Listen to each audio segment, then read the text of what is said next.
I have to say, the week of March 9th through the 13th on The Young and the Restless looks absolutely explosive. I think we're heading into one of those classic Genoa City storms where every single power player gets tested. To me, it feels like everything starts with Victor Newman going way too far, even for him. When Nikki Newman finds out that Victor forced Jack Abbott into captivity as leverage for Chancellor, I honestly don't see her staying quiet about it. I was wondering how long Nikki would keep tolerating Victor's ruthless tactics, but this might be the breaking point. I wouldn't be surprised if we hear another divorce threat. And this time, I think she may actually mean it. Nikki loves power, but she also has her limits, and dragging Jack into this? That crosses a line. Victor, of course, is standing firm. He wants Chancellor in exchange for Jack's freedom, and he's not backing down. But here's where it gets messy. Billy Abbott's contract isn't locked in. That means Phyllis Summers suddenly holds the cards when it comes to both Chancellor and Jack's fate. I didn't realize just how much leverage Phyllis might end up with in this situation. Diane Jenkins Abbott may be forced into a humiliating plea, begging Phyllis to give Chancellor up to save Jack. And if that happens, that's going to be must-see television. Diane asking Phyllis for anything is already dramatic. But asking for mercy? That's next level. Then there's Kane Ashby, who seems to think Phyllis should give up even more, especially if Daniel Romalotti Jr. and Summer Newman try to strike a deal with her. I'm really curious about this angle. If Summer and Daniel offer forgiveness in exchange for Phyllis returning the Newman Empire, that puts Phyllis in an impossible position. Power or redemption, that's not an easy choice for someone like her. Meanwhile, Audra Charles may be heading toward a bad decision of her own. She's not thrilled that Sally Spectra let Billy Abbott use that so-called goodbye dinner to reel her back in. Now that Sally and Billy have reunited, Audra has every reason to worry about Spectra Charles media. And with Billy potentially losing Chancellor, the instability could ripple straight into their business. I think Audra's insecurity could push her to do something reckless. Holden Novak's scheme to sabotage Kyle Abbott and Claire Newman's relationship might start looking very tempting. To me, it feels like Audra won't be able to resist bursting Claire's bubble. But maybe I am wrong, because this could seriously backfire. If Claire feels threatened, she might double down and go to war with Audra. And that's a fight Audra may not be fully prepared for. Over on the romantic front, Victoria Newman may have made a huge mistake. She kept quiet about the kidnapping ruse involving Lily Winters and the twins and let Nate Hastings worry. I was wondering why she didn't just tell him the truth, especially considering how close they've been getting again. Even if Lily and the kids weren't in real danger, Nate may argue that Victoria had no right to decide what he could or couldn't handle. To me, this feels like the kind of secret that slams the brakes on a reunion before it even begins. Trust is fragile, and Victoria may have cracked it. Then we have the looming threat of Matt Clark. As he continues sending ominous messages, Nick Newman isn't backing down. Sharon Newman remains understandably on edge, but Nick seems determined to draw Matt out and finish this once and for all. I think Nick believes he can control the outcome. But in Genoa City, things rarely go according to plan. And finally, Christine Blair Romalotti is preparing for Mariah Copeland's trial. She's hoping to secure a mental health facility placement instead of prison. I didn't realize how pivotal this case could become, but it might turn into one of the most emotional storylines of the season. Christine fighting for compassion instead of punishment could shift everything.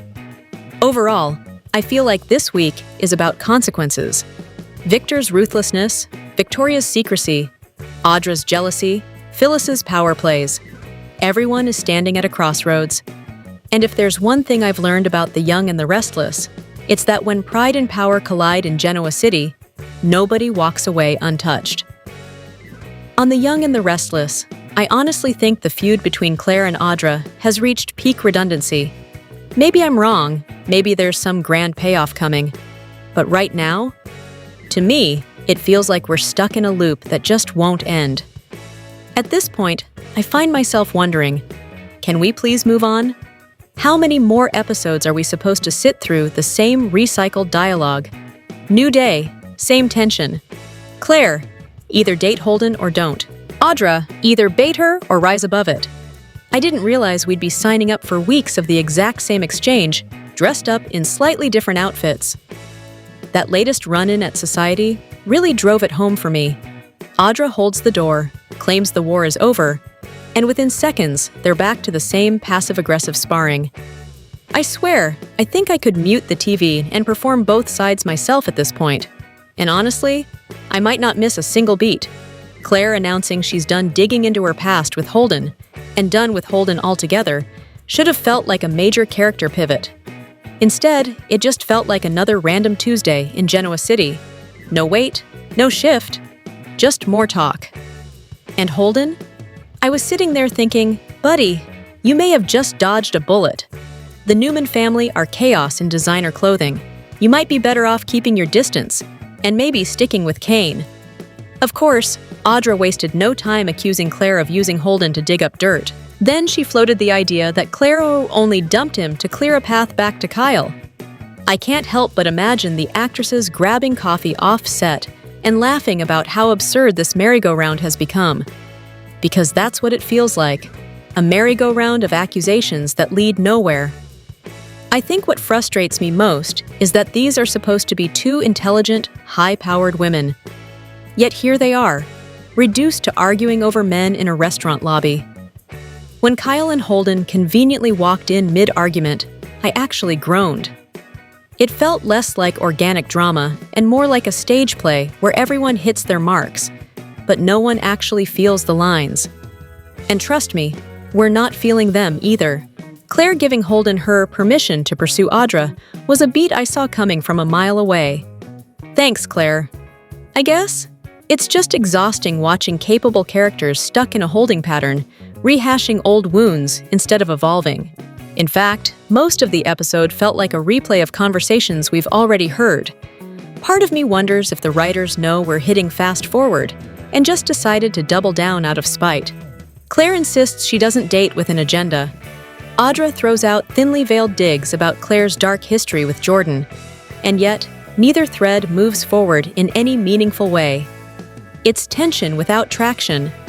I've noticed I'm not alone in this. Fans across social media seem just as drained. The word loop comes up a lot, and I get it. When viewers start fast-forwarding instead of leaning in, that's not suspense, that's fatigue. To me, it's long overdue for both of these women to get fresh material. I would actually love to see Audra team up with Sally and tackle something ambitious and cutthroat in the business world. Let her be strategic, not just snarky. And Claire? Maybe it's time she channels that intensity somewhere unexpected. Maybe even towards someone like Matt Clark. Give him the full Jordan treatment and shake the canvas up a bit. Speaking of Matt Clark, I have to admit, I kind of enjoy watching him poke at the Newmans.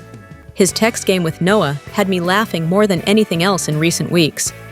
And at this point, one of the few consistently entertaining elements for me is watching the Newmans spiral into their usual poor us speeches. And then there's Victor. I say this with love, but the image of him wanting to kidnap people left and right is becoming unintentionally hilarious. The way it's going, the entire cast might end up in his basement before sweeps. Maybe I'm being too harsh. Maybe there's a long-term arc brewing that will justify this repetition. But right now, from where I'm sitting, I just want momentum. I want evolution. I want these characters to surprise me again. Because I still care about this show, I just don't want to feel like I've already seen tomorrow's episode today. I have to say, when I think about Wednesday's episode of The Young and the Restless, airing on March 4th, 2026, what really stands out to me is how predictable, and yet somehow still thrilling, Victor Newman can be. Victor is never the type to sit back and let the world move around him. I've always felt that if there's a power shift happening in Genoa City, Victor isn't reacting to it, he's orchestrating it. So when I see him getting the upper hand against the Abbotts, especially Jack Abbott, I can't say I'm surprised. But I am curious about just how far he's willing to go this time. To me, Victor's renewed animosity toward Jack feels deeply personal. When Jack stepped up to protect Nikki Newman and risked his own sobriety for hers, I actually wondered if, in some strange way, that was one of the most selfless things Jack has ever done. But Victor didn't see it that way. He saw interference. He saw another man stepping into his marriage. And if there's one thing Victor Newman cannot tolerate, it's losing control, especially when it comes to Nikki. I think this is bigger than business now. This feels like pride, ego, and long-simmering rivalry all rolled into one. Meanwhile, the tension building around Nick Newman and Sharon Newman has me genuinely uneasy. When they receive that chilling message, I can't help but think this is only the beginning. We've already seen Noah Newman targeted with those cryptic texts from Matt Clark, and I didn't realize just how quickly things could escalate. If Matt is now reaching out directly to Nick and Sharon, that tells me he wants their attention. He wants them rattled. And knowing Nick, I think he'll go into full protection mode. He's always been fiercely loyal when it comes to family. I may be wrong, but it feels like we're heading toward an inevitable showdown. Matt seems more determined than ever to drag them back into chaos, and Nick doesn't strike me as someone who will stand down quietly. Then there's Kane Ashby, who, in my opinion, might be the most desperate player on the board right now. He came back to Genoa City powerful, confident, convinced he could win back Lily Winters and rebuild everything he lost. But watching it all unravel, losing the AI program, being targeted by Victor, and then getting his rose handed back by Lily, I was wondering how much more rejection one man can take before he snaps. When Kane hits below the belt on Wednesday, I don't think it'll be subtle. If he feels cornered, he's going to swing hard. And I can't ignore the possibilities that he might bring in muscle, especially that bodyguard Phyllis Summers nicknamed Shrek. That detail alone tells me things could get messy. To me, this episode feels like a turning point. Victor tightening his grip, Nick preparing for war, Kane possibly crossing a line he can't uncross. I think we're watching power plays collide from every direction. And in Genoa City, that never ends quietly.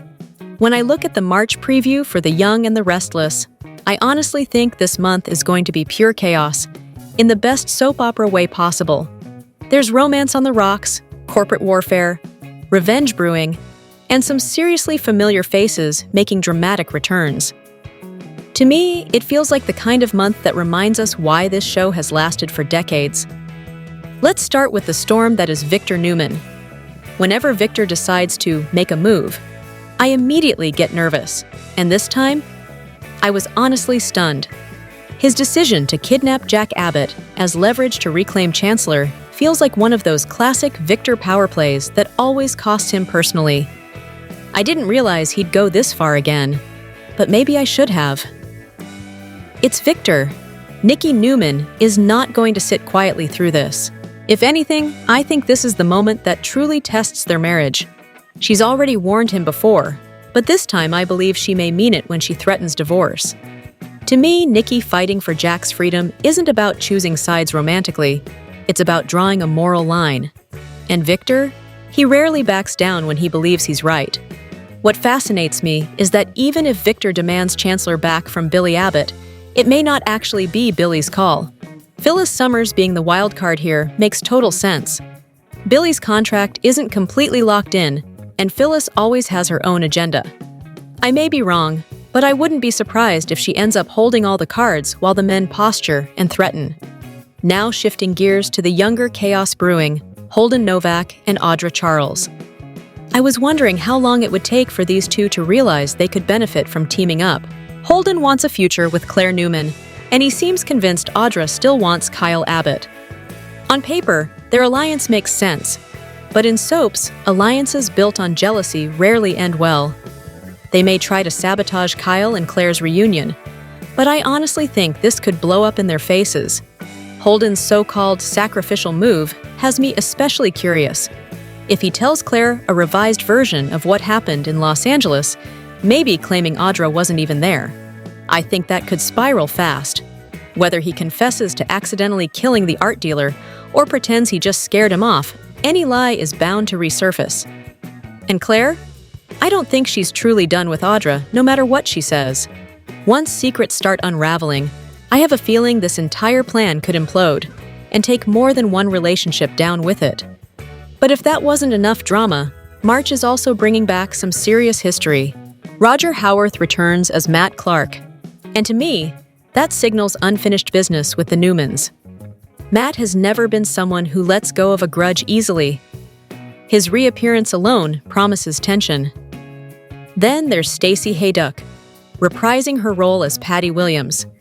And honestly, whenever Patty shows up, you just know things are about to get unpredictable. I was immediately intrigued by the possibility of Patty crossing paths with Mariah Copeland at a mental health facility. If Mariah ends up there following her mid-March trial, it could create some deeply emotional and potentially unsettling scenes. Christine Blair Romalotti might manage to keep Mariah out of prison, but avoiding jail doesn't mean avoiding consequences. To me, it feels like Mariah's story is heading into heavy, psychological territory, and pairing that with Patty's return? That's explosive storytelling waiting to happen. Overall, I think March is shaping up to be one of those months where every storyline escalates at once. Marriages are pushed to the brink. Corporate battles get personal. Young love turns manipulative. Old enemies resurface. I may be wrong about some of the details, but one thing feels certain. The Young and the Restless is not slowing down anytime soon. And if this preview is any indication, we're in for a month packed with wild twists, emotional showdowns, and the kind of drama that only Genoa City can deliver. Now that Matt is back on the loose on The Young and the Restless, I honestly can't stop thinking about what his next move might be. I may be wrong, but to me, it feels like the writers have deliberately dropped him back into Genoa City like a ticking time bomb. He's out for revenge against the Newmans. That much is clear. But where is he hiding?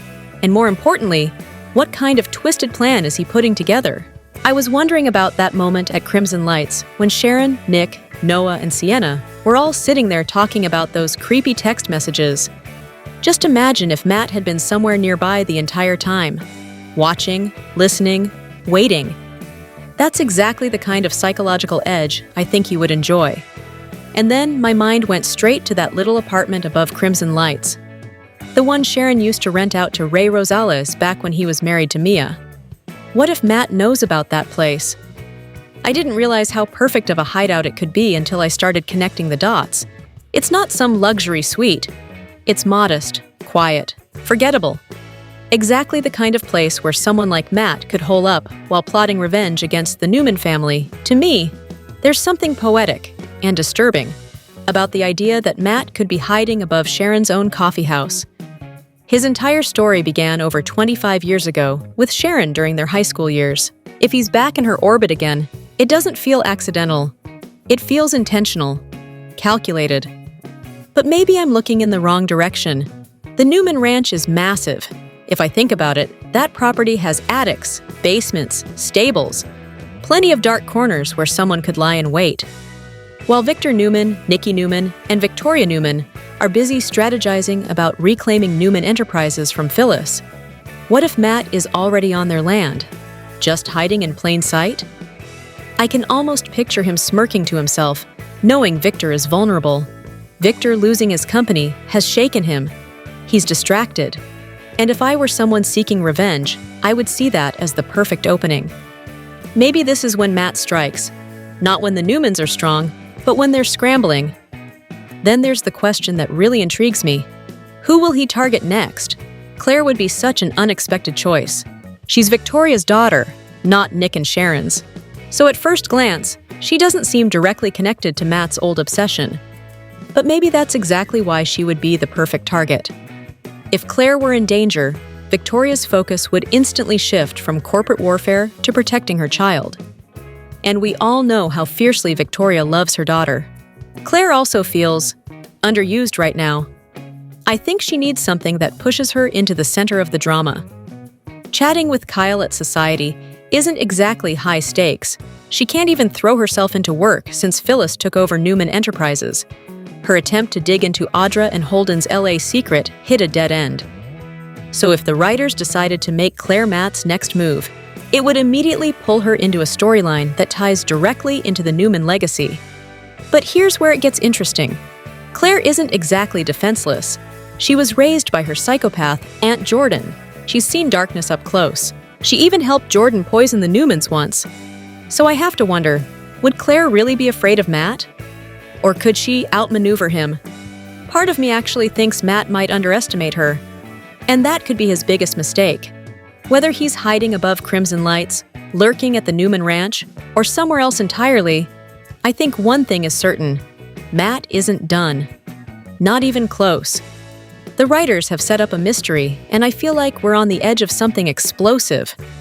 Now we just have to wait and see which Newman he decides to make his next move against, and whether his target turns out to be the hunter or the hunted. I was watching the latest leaked scenes from The Young and the Restless, and I have to say, I think things are about to spiral in a way only this show can deliver. Let me start with Holden and Audra, because that whole exchange felt like the calm before a very messy storm. Holden keeps trying to buy Audra a drink, and she keeps shutting him down. I couldn't help but notice how persistent he is, almost like he's circling something bigger. When he jokes about needing a job at her new company after getting rejected again, I actually wondered if that part wasn't entirely a joke. Sometimes on this show, the jokes are really just soft launches for trouble. Then he brings up the other matter they discussed, and Audra acts like she has no idea what he's talking about. I don't know about you, but to me, that felt intentional. When Holden finally spells it out, he wants her help to rip Kyle and Claire apart again.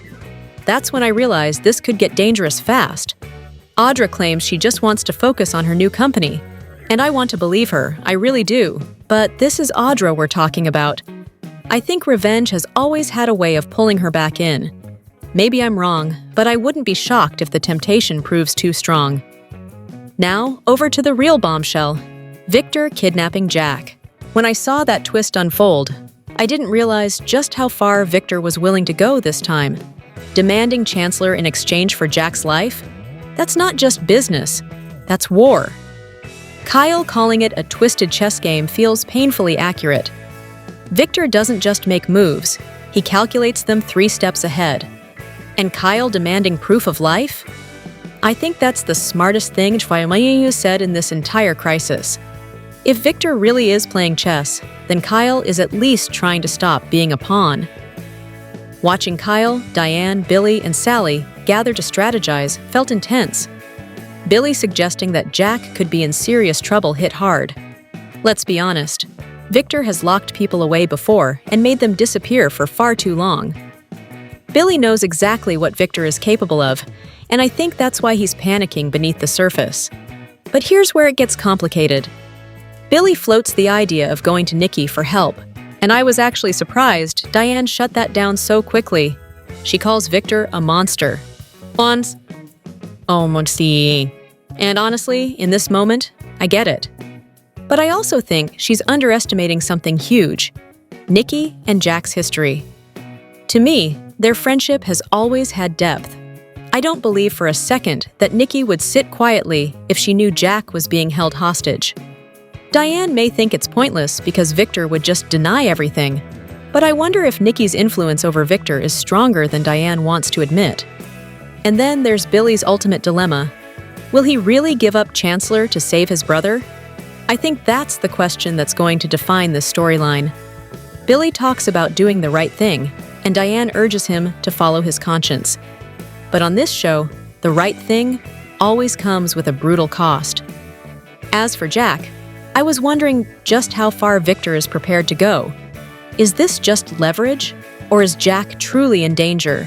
With Victor, it's hard to tell where the line is, or if there even is one anymore. Personally, I think the most explosive storyline brewing right now is the war between Victor and the Abbotts.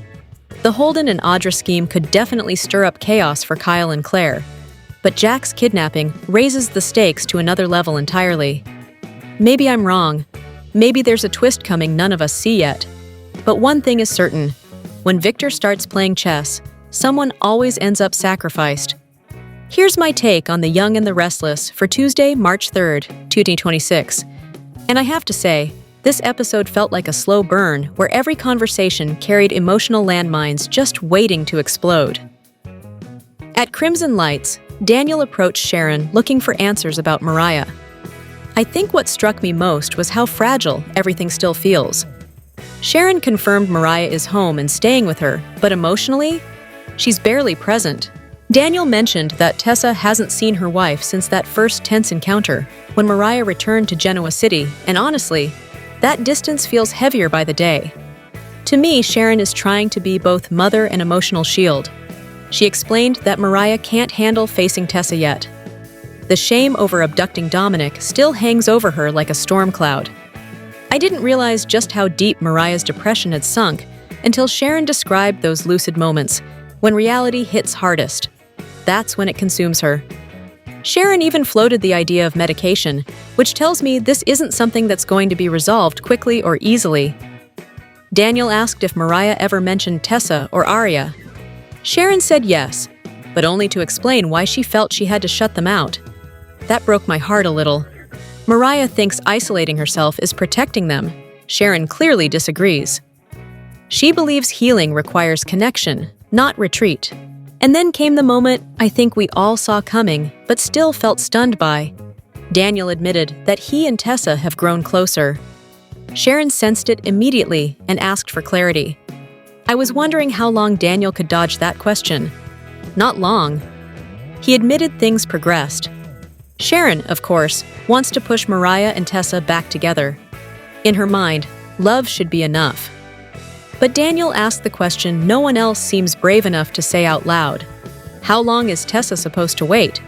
Later, Noah stopped by to check on his mom, and I think this was one of those quieter but important scenes. Sharon is worried about Sienna roaming free while Matt is still a threat. Noah, though, doesn't want to cage Sienna. He wants her to define herself outside the Newman orbit.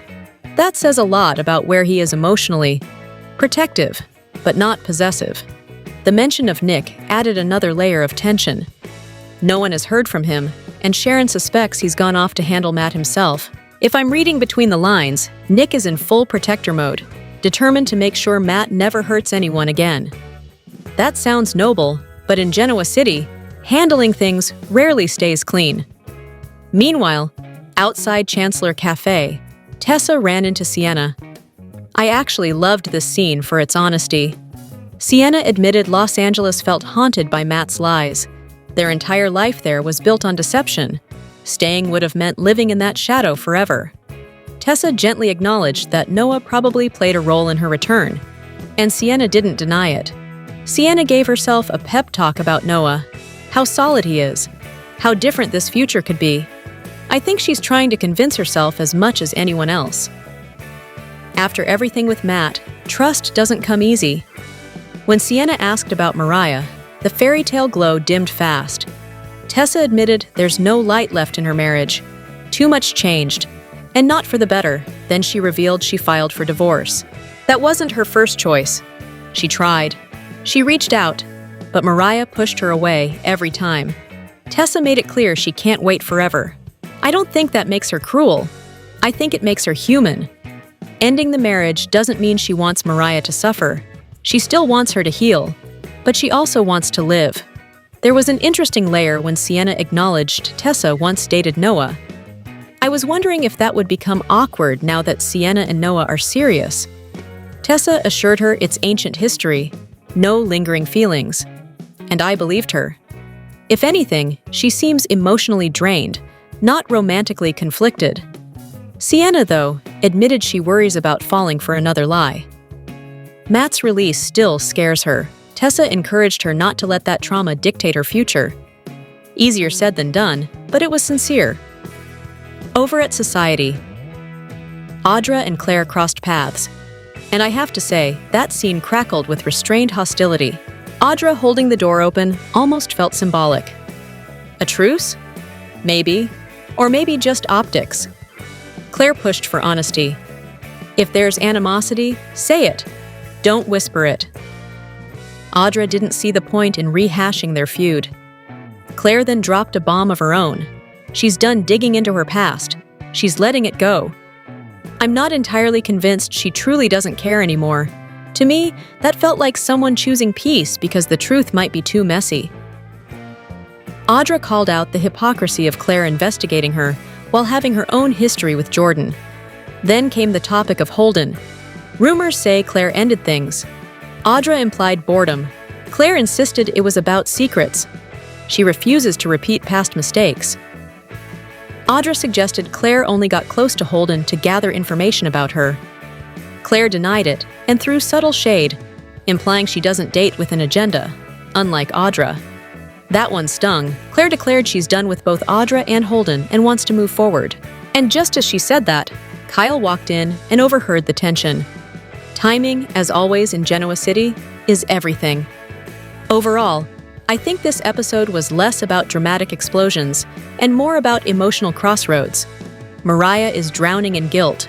Tessa is choosing survival. Daniel is stepping into complicated territory.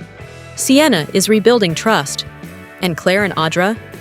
Their war may be cooling on the surface, but I'm not convinced it's truly over. If this is the calm before the storm, I have a feeling the next wave is going to hit hard. I think the restaurant scene said everything without anyone needing to spell it out. Audra casually asked Claire if she had ended things with Holden because she was ready to pivot back to Kyle, and to me, that question wasn't innocent.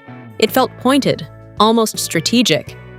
Kyle and Claire had just gotten a table together, trying to carve out their own space, when Holden walked in and, of course, chose to sit with Audra. The timing? Suspiciously perfect. Holden didn't even look surprised. That's what stood out to me. He acted like he'd been expecting Claire to run straight back to Kyle. And maybe he was right. But from Claire's perspective, I don't think this was about running back to anyone. She was finished with Holden because he was completely dishonest. As far as she was concerned, that door was closed. If he wanted to pursue something with Audra, fine. They were done. Meanwhile, across town, things took a much darker turn. When Kane showed up at Phyllis's office, I was honestly wondering how much lower this situation could sink. He practically begged her for a minute of her time, talking about crumbles to danger in front of Victor. It felt desperate, and maybe that's the point. Phyllis, however, wasn't buying the panic. She had thought about Kane's proposal, but she was still convinced his family wasn't in real danger. To me, Phyllis sees the bigger picture. She accused Kane of falling straight into Victor's trap. And let's be real, trying to outmaneuver someone like Victor Newman is almost always a losing game. If they didn't sign over the entire company, Victor would know something was off. There's no halfway with him. He smells weakness instantly. But Kane suggested a phased approach. Sign things over in stages, buy time, create leverage. I didn't hate the idea strategically, except this is Victor we're talking about. Then Kane dropped the real bombshell. He wanted to give Chancellor back to the Newmans, the same Chancellor that Phyllis signed over to Billy. That's when I realized just how desperate Kane has become. In his mind, this is the only way to secure Lily and the twins' freedom. But I may be wrong. I just don't see Victor accepting scraps when he wants the whole empire. Phyllis immediately pointed out the obvious. Chancellor is everything to Billy. Revoking that deal would destroy him. And that's when Kane said something chilling. Billy would become collateral damage. Collateral damage, that's not business. That's war. It made me pause. Why was Phyllis suddenly protecting Billy? Kane clocked it too. But Phyllis had her answer ready. Billy helped her secure her new position of power. This isn't about sentiment, it's about strategy. Still, Kane kept pushing. He asked her to stand by him in this next phase, but Phyllis isn't someone who moves without profit. She flat out asked what was in it for her. And honestly, fair question, that's when Kane played his last card. He promised to talk to Daniel on her behalf and convince him to forgive her. Now that's personal leverage. Phyllis agreed, but only if Kane could actually pull it off. No empty promises. She wanted results. So Kane immediately called Daniel and asked for 10 minutes of his time, saying he had an idea to fix things.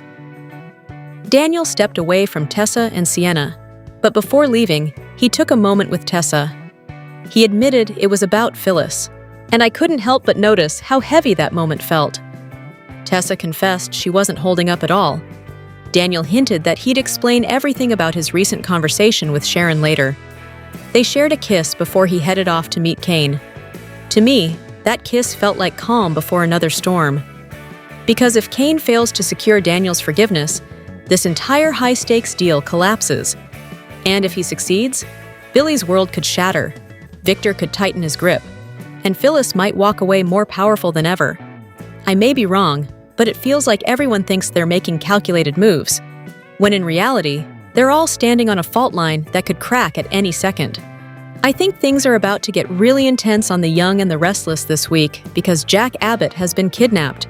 Victor Newman immediately steps in to take credit, but I can't help wondering if there's more to this story. To me, it seems like a blast from Jack's past might be involved, and I suspect that blast is none other than Patty Williams. It was recently confirmed that Stacy Haiduk is returning as Patty this March, which means literally any time now she could appear on screen.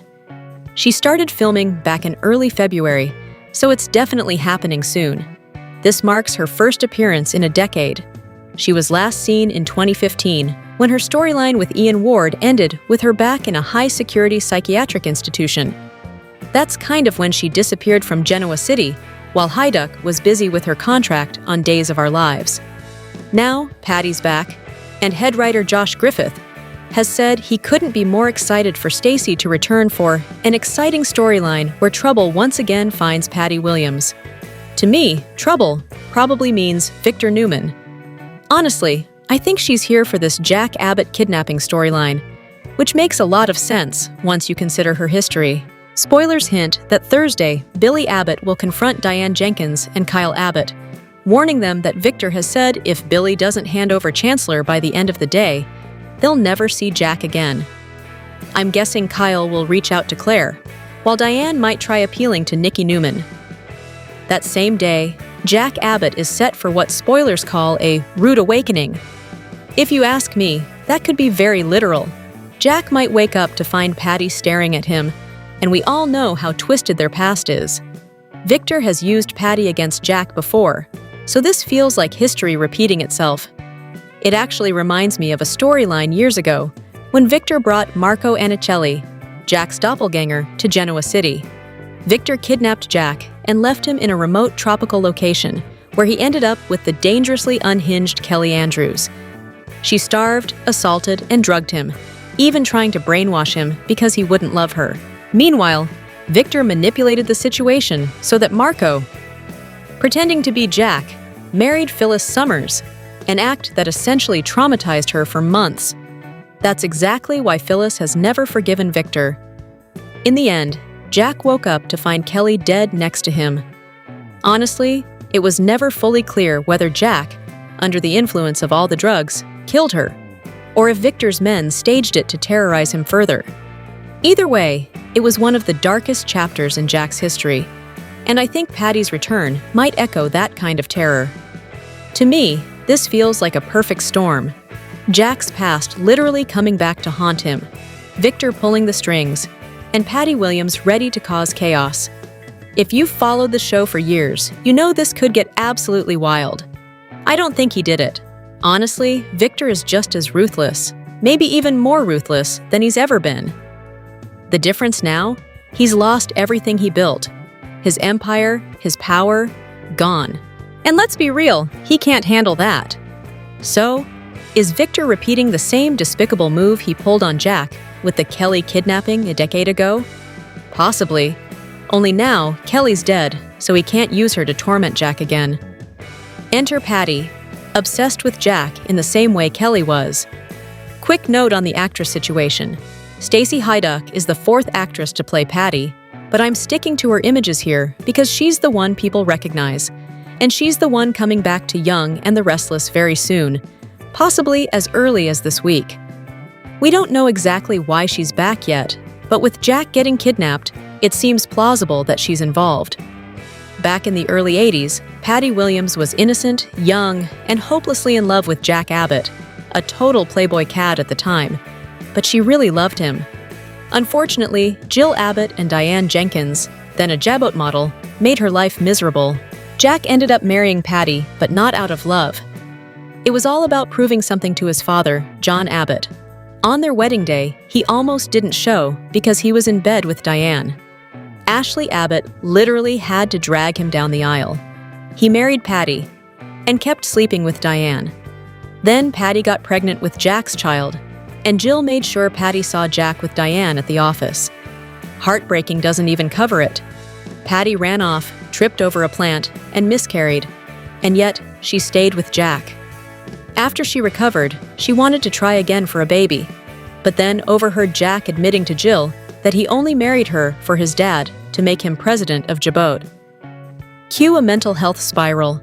Patty threatened suicide, and when Jack begged her to shoot him instead, she did. 3 times. He was temporarily paralyzed.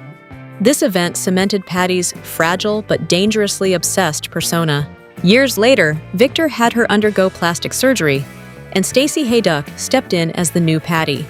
She returned as Mary Jane Benson, got a job at Djibouti, and seduced Jack, who had no idea who she really was.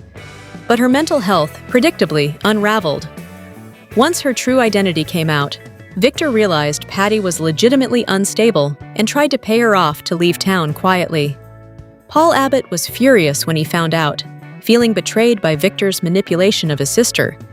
Of course, Victor lied. Eventually, Patty shot Victor 3 times. He survived thanks to a heart transplant from Tracy Abbott's daughter. But Victor, still vengeful, still obsessed with ruining the Abbotts. Then came Dr. Emily Peterson, Patty's doppelganger. Jack fell for Emily, proposed, and just as it seemed normal, Patty impersonated her at the wedding. Jack married her thinking it was Emily. Chaos ensued. Over decades, Patty's obsession with Jack has never waned, and she has history working with Victor. Now Patty's back. Last we saw, she was in a psych hospital. I wouldn't be surprised if Victor orchestrates another kidnapping, maybe drugs Jack and plants him in the same ward, or isolates him in some remote cabin as her prisoner. This gives Victor leverage over Billy, Chancellor, and anyone else in his crosshairs. And don't forget Diane. Patty may see this as her chance to finally get revenge on the woman who slept with Jack during their marriage. Could Patty Williams be the next major villain on Y&R? Honestly, it's looking that way. Her return is going to be wild, and I'm all here for it. Personally, I hope she's the one holding Jack, rather than someone like Matt Clark. The chaos, obsession, and twisted loyalty? That's classic soap gold.